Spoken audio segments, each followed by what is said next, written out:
नमस्कार विद्यार्थियों। Complex analysis में आज हम चर्चा करेंगे।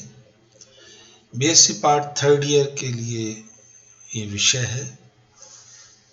इसमें सबसे पहले मैं 2 व्याख्यान आपको दे चुका हूँ, ये तीसरा व्याख्यान है। सम्मिश्र चर किसे कहते हैं? ऐसा चर जो सम्मिश्र संख्याओं के किसी उपसमुच्चय से मान ग्रहण करे तो वह सम्मिश्र चर कहलाता है। सम्मिश्र संख्याओं के किसी उपसमुच्चय से मान उसमें आना चाहिए। सम्मिश्र फलन, एक फलन z से w में सम्मिश्र फलन कहलाता है यदि z के प्रत्येक मान के लिए w के एक या एक से अधिक निश्चित मान हो तथा इसे निम्न प्रकार प्रदर्शित किया जा सके।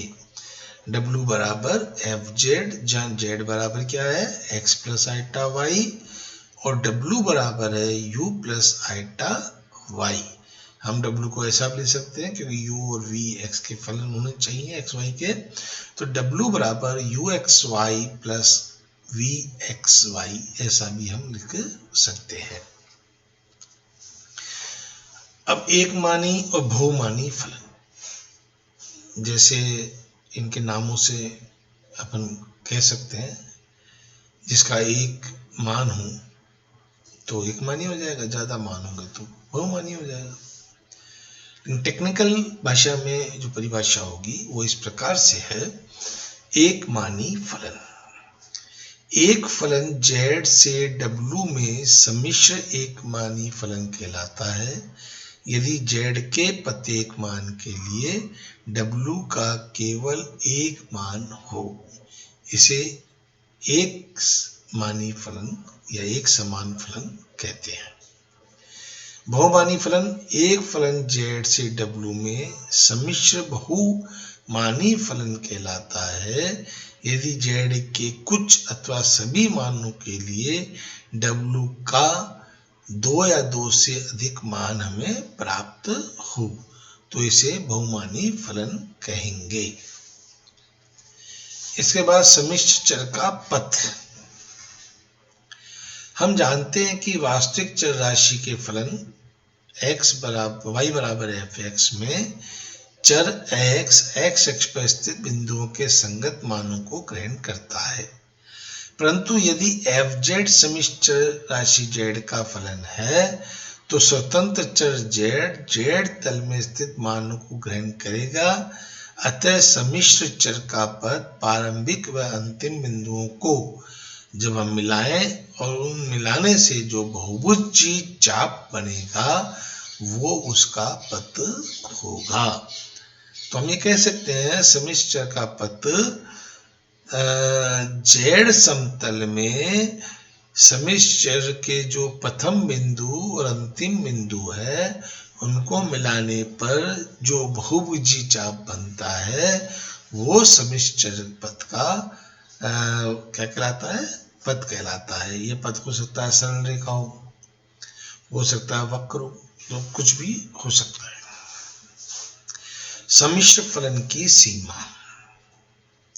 माना सम्मिश्र फलन fz एक मानी है तथा z बराबर z0 की निष्कासित प्रतिवेश में परिभाषित है तो एक संख्या l की सीमा कहलाएगी इसकी z बराबर 0 पर यदि प्रत्येक लघु धनात्मक एप्सिलॉन के संगत डेल्टा ग्रेटर देन 0 इस प्रकार हो कि modulus fz minus l less than epsilon, जबकि 0 less than modulus z minus z0 less than delta के रूप में हो। ये वही परिभाषाएं हैं जो हमने रियल फलन वास्तविक फलन के रूप में पढ़ी। अंतर केवल इतना सा है कि वहां वास्तविक संख्याएं थी और यहाँ सम्मिश्र संख्याएं हैं। तो limit z tends to z0 fz बराबर हम 1 लिख सकते हैं या l लिख सकते हैं। सीमाओं की प्रमेय, limit z tends to 0 F Z बराबर a, limit z tends to 0 G Z बराबर b हो तो limit z tends to z 0 F Z plus minus G Z बराबर limit z tends to z 0 F Z plus minus limit z tends to z 0 G Z या a plus minus b के रूप में हम इसको लिख सकते हैं। इसी प्रकार से और भी इसकी प्रमेय है जो आपके स्क्रीन पर नजर आ रही है। अब सात्यता की बात करते हैं। किसी क्षेत्र D में सम्मिश्र चर का फलन fz परिभाषित हो तो वह बिंदु z0 पर सतत कहलाता है या सातत्य होता है यदि और केवल यदि किसी सवेच्छ धनात्मक संख्या एप्सिलॉन, चाहे एप्सिलॉन कितना भी छोटी क्यों नहीं हो, के लिए एक संगत डेल्टा ग्रेटर देन 0 इस प्रकार विद्यमान होना चाहिए कि modulus fz minus fz 0 less than epsilon हो, जबकि 0 less than modulus z minus z 0 less than delta है। ये हमें याद रखनी है परिभाषा में आपको एक बार और बता देता हूं। ये वही परिभाषा है जो कि अपने वास्तविक संख्याओं में थी।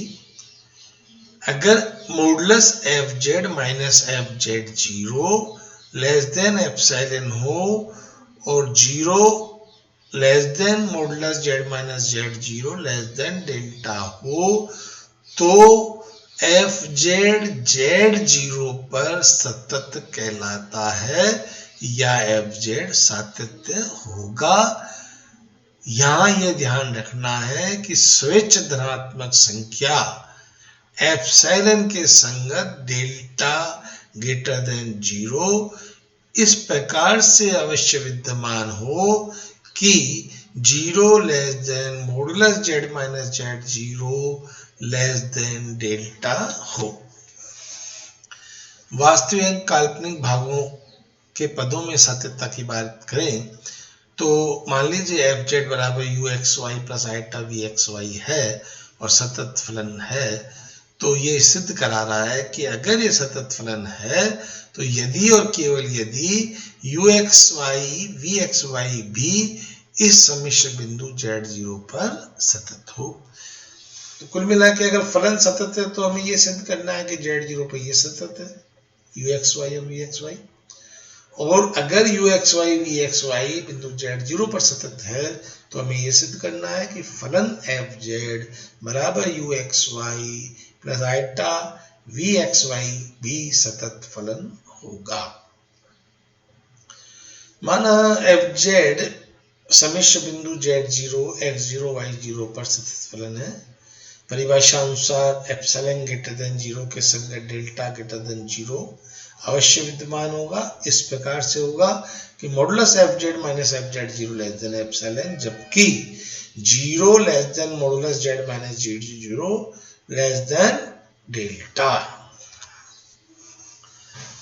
अब uxy minus ux0 y0 less than equal to fz minus fz 0 है तो लेस देन एप्सिलॉन होगा। इसी प्रकार से vxy minus vx0 y0 less than equal to fz minus fz 0 का मॉडुलस लेस देन एप्सिलॉन होगा, जबकि 0 less than modulus z minus 0 less than delta है। तो ये उपरोक्त ये दर्शाता है कि uxy और vxy सम्मिश्र बिंदु z0 पर सतत है। अब इसका हम विलोम करते हैं, विलोम पाठ। विलोम में हम ये मानते हैं कि uxy vxy सम्मिश्र बिंदु z0 जो कि x0 y0 है पर सतत है। अब क्या सिद्ध करना है? हमें सिद्ध करना है कि fz इस सम्मिश्र बिंदु z0 पर सतत फलन होगा। अब चूंकि हमने ये माना है कि u x y और v x y बिंदु z 0 पर सतत है, तो सततता की परिभाषा से हम कह सकते हैं कि modulus u x y minus u x 0 y 0 less than epsilon by 2। इसी प्रकार से v x y minus v x 0 y 0 less than epsilon by 2। अब हम कैलकुलेट करते हैं modulus F Z minus F Z, zero को F Z की value रखते हैं, एफ जेड जीरो की वैल्यू रखते हैं और इनको दो भागों में डिवाइड करते हैं। u वाले एक साथ लिखते हैं, v वाले एक साथ लिखते हैं और हम जानते हैं कि modulus a plus B less than equal to modulus a plus modulus b होता है। उसी थ्योरी को काम में लेते हुए हम ये लाइन लिख सकते हैं, modulus F Z minus F Z zero less than equal to modulus u X Y minus u X zero Y zero plus modulus v X Y minus v X zero Y zero. अब ये मान epsilon by 2 है, दोनों जुड़ के epsilon हो जाएगा, इसलिए हम कह सकते हैं कि modulus F Z minus F Z zero less than epsilon. ये क्या शो कर रहा है कि एफ जेड भी सम्मिश्र बिंदु जेड जीरो पर सतत फलन होगा, ये सिद्ध कर रहा है। एक समान सातत्य फलन एफ जेड प्रांत डी में एक समान सतत फलन कहलाता है यदि प्रत्येक एप्सिलॉन ग्रेटर देन जीरो के लिए संगत डेल्टा ग्रेटर देन जीरो इस प्रकार से हो कि modulus F Z one minus F Z two less than epsilon, जबकि zero less than modulus Z one minus Z two less than delta हो। अब कुछ एग्जांपल्स हैं, जैसे पहला एग्जांपल मैंने लिया है कि Z cube plus 8, Z 4 plus 4, Z square plus 16, Z tends to 2 e की घात x आइटा बाई 3 का मान निकालें।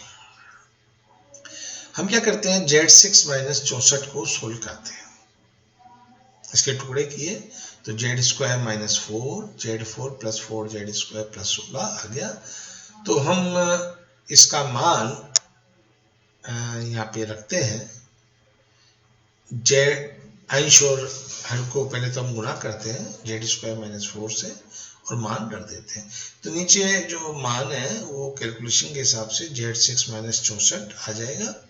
अब हम क्या करते हैं कि z6 माइनस 64 को ऐसा लिखते हैं z क्यूब का स्क्वायर और माइनस 8 का स्क्वायर, a प्लस बी का फॉर्मूला लगाते हैं इसमें, तो कुल मिला के z क्यूब प्लस 8 ऊपर नीचे से कट जाएगा और बचेगा क्या, z स्क्वायर माइनस 4 बटा z क्यूब माइनस 8। अब z का मान रख देते हैं 2 e की घात पाई आइटा बाई 3, उसको सोल्व करते हैं तो सोल्व करने पे ये मान आ जाता है 3 बटा 8 ब्रैकेट 1 माइनस आइटा। ऐसे ही दूसरा एग्जांपल है, प्रदर्शित कीजिए कि limit z tends to z zero z bar by z विद्यमान नहीं है। यदि सीमा विद्यमान है तो z के जीरो अग्रसर होने पर पथ पर निर्भर नहीं होना चाहिए, परंतु जब हम x अक्ष के अनुदिश लेते हैं तो मतलब हम y को जीरो करेंगे, तो y को जीरो करेंगे तो z बराबर कितना आएगा भैया x, क्योंकि y तो जीरो हो गया, z बार बराबर क्या आएगा x, तो limit z tends to zero z bar बटा z बराबर 1 आ गया। अब पथ पे निर्भर नहीं करना चाहिए तो x अक्ष के पथ पे ये आ गया मान इसका 1, तो हम y अक्ष पे भी इसका मान निकालते हैं और जब y के अनुदिश हम बात करते हैं तो x बराबर 0 होना चाहिए। तो इस केस में z बराबर क्या आ जाएगा आइटा y और z बार बराबर क्या आ जाएगा माइनस का आइटा y। जब लिमिट z टेंस टू 0 किया जाता है z बार बटे z में, तो limit y tends to 0 minus iota y बटा आइटा y आएगा जो कि -1 के बराबर है। अब अगर कोई चीज विद्यमान होती तो पथ पर निर्भर नहीं करती, इसलिए समीकरण 1 और समीकरण 2 के मान समान आने चाहिए थे, यहाँ मान असमान है, तो हम कह सकते हैं कि limit z tends to 0 z bar बटा z विद्यमान नहीं है। आज के लिए इतना ही, आप लोग इसको पढ़ें, मनन करें, कोशिश करें समझने की। धन्यवाद।